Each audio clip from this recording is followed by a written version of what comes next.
CPM നേതൃത്വത്തിനെതിരെ ആഞ്ഞടിച്ച് മുതിർന്ന നേതാവ് പാലോളി മുഹമ്മദ് കുട്ടി. CPM തിരിച്ചടിയുടെ കാരണം പരിശോധിക്കണം. മുഖ്യമന്ത്രിക്ക് വീഴ്ച പറ്റിയിട്ടുണ്ടെങ്കിൽ തിരുത്തണം.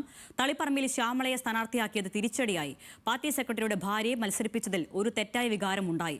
പാർട്ടി കോട്ടകളിൽ ഉൾപ്പെടെ ഉണ്ടായ തോൽവി വിശദമായി പരിശോധിക്കണമെന്നും പാലോളി മുഹമ്മദ് കുട്ടി ന്യൂസ് മലയാളത്തോട് പറഞ്ഞു. പ്രതികരണത്തിലേക്ക്. ഭരണവിരുദ്ധ വികാരം ഉണ്ടെന്നുണ്ടെങ്കിൽ അത് പ്രതിഫലിക്കണ്ടേ? തെരഞ്ഞെടുപ്പിന് വോട്ടർമാരെ സമീപിക്കുന്ന ഘട്ടത്തിലാണ് കഴിഞ്ഞ കാലത്തെല്ലാം അത് കേട്ടിട്ടുള്ളത്. അങ്ങനെ ഒരഭിപ്രായവും വന്നിട്ടില്ല. തിരിച്ചടിക്ക് കാരണം അതാണ് ഞാൻ പറയുന്നത്, ഗൗരവമായിട്ട് പരിശോധിക്കേണ്ടതുണ്ട്.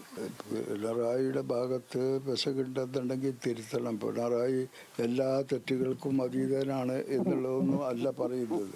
അല്ല, അത് ഭാര്യയെ മത്സരിപ്പിച്ചു എന്നുള്ളത് ആ രീതിയിലുള്ള തെറ്റായ വികാരം വരാം. പക്ഷേ ആ മണ്ഡലത്തിൽ അതിന് പറ്റുന്ന ഒരാൾ എന്നുള്ള രീതിയിൽ കണ്ടെത്തിയിട്ടുണ്ടെങ്കിൽ മത്സരിപ്പിക്കണ്ടേ?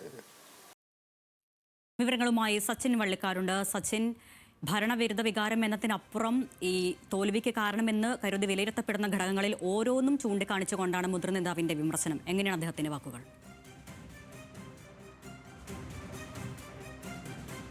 അരുണ, കഴിഞ്ഞ കാലങ്ങളിൽ CPM-ന് കേരളത്തിൽ ഇത്രയും വലിയ തിരിച്ചടി ഉണ്ടായിട്ടില്ല എന്ന് തന്നെയാണ് CPM-ന്റെ മുതിർന്ന അംഗം പാലോളി മുഹമ്മദ് കുട്ടിയും പറയുന്നത്. പ്രധാനമായും സംസ്ഥാനത്ത് ഒരു ഭരണവിരുദ്ധ വികാരം ഉണ്ടായിട്ടില്ല. അങ്ങനെയാണെങ്കിൽ തൃശ്ശൂരും അതേപോലെ തന്നെ പാലക്കാട്, തിരുവനന്തപുരം ജില്ലകളിലെല്ലാം തന്നെ കൂടുതൽ സീറ്റുകൾ CPM-ന് നഷ്ടമാകുകയായിരുന്നു. എന്തായാലും തോൽവിയുടെ കാരണങ്ങൾ എന്താണ് എന്ന കാര്യം കൃത്യമായ രീതിയിൽ പാർട്ടി പരിശോധിക്കണം. തെറ്റുകൾ ഉള്ളത് എല്ലാം തിരുത്തി മുന്നോട്ട് പോകാൻ വേണ്ടി പാർട്ടി തയ്യാറാവണം എന്ന കാര്യം തന്നെയാണ് CPIM-ന്റെ മുതിർന്ന നേതാവ് വ്യക്തമാക്കിയിട്ടുള്ളത്. കൂടാതെ തന്നെ തളിപ്പറമ്പിൽ, അതായത് PK ശ്യാമളയെ CPIM സംസ്ഥാന സെക്രട്ടറി MV ഗോവിന്ദൻ്റെ ഭാര്യയെ സ്ഥാനാർത്ഥിയാക്കിയത് പാർട്ടിയിലും അതേപോലെ തന്നെ അവിടെയുള്ള ജനങ്ങൾക്കിടയിലും വലിയ രീതിയിലുള്ള ഒരു വികാരം ഉണ്ടായി. അത് വലിയ രീതിയിലുള്ള ഒരു തെറ്റായ വികാരം തന്നെയാണ് ഉണ്ടായിട്ടുള്ളത്. അതിനെതിരെ ജനങ്ങൾ വോട്ട് ചെയ്തു എന്ന് തന്നെയാണ് CPM-ന്റെ മുതിർന്ന നേതാവ് വ്യക്തമാക്കുന്നത്. കൂടാതെ കണ്ണൂരിലെ V കുഞ്ഞികൃഷ്ണൻ, അതേപോലെ തന്നെ TK ഗോവിന്ദൻ, G സുധാകരൻ അടക്കമുള്ള നേതാക്കളെല്ലാം തന്നെ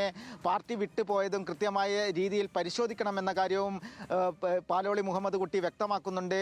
അത്തരത്തിൽ അവരെ, അതായത് കൃത്യമായ കാര്യങ്ങൾ, അവർ പറഞ്ഞ കാര്യങ്ങളിലെല്ലാം തന്നെ തെറ്റുകൾ ഉണ്ടായിട്ടുണ്ടോ എന്ന കാര്യമെല്ലാം CPIM പരിശോധിക്കണം. CPM-ന്റെ സംസ്ഥാന സെക്രട്ടറി MV ഗോവിന്ദനും അതേപോലെ തന്നെ നിലവിലെ മുഖ്യമന്ത്രി, കഴിഞ്ഞ മുഖ്യമന്ത്രിയായിരുന്ന പിണറായി വിജയനും വലിയ രീതിയിലുള്ള തെറ്റോ അല്ലെങ്കിൽ അവരുടെ ഭാഗത്തു നിന്നും മോശമായ കാര്യങ്ങളോ ഉണ്ടായിട്ടുണ്ടെങ്കിൽ അതെല്ലാം പരിശോധിച്ച് തിരുത്തി പോകേണ്ടത് അനിവാര്യമാണ് എന്ന കാര്യവും മുതിർന്ന നേതാവ് വ്യക്തമാക്കുന്നുണ്ട്. എന്തായാലും CPIM നേതൃത്വത്തിനെതിരെ ഈ പരാജയത്തിൻ്റെ അടിസ്ഥാനത്തിൽ കൃത്യമായി കാര്യങ്ങൾ എണ്ണി പറഞ്ഞുകൊണ്ട് തന്നെയാണ് CPM-ന്റെ മുതിർന്ന നേതാവ് രംഗത്തെത്തിയിട്ടുള്ളത്. അടുത്ത ദിവസങ്ങളിൽ ചേരുന്ന CPM-ന്റെ സംസ്ഥാന കമ്മിറ്റി യോഗത്തിലെല്ലാം തന്നെ ഇക്കാര്യങ്ങൾ വിശദീകരിക്കുമെന്ന് തന്നെയാണ് CPM-ന്റെ മുതിർന്ന നേതാവ് വ്യക്തമാക്കിയിട്ടുള്ളത്. അരുണ്യ.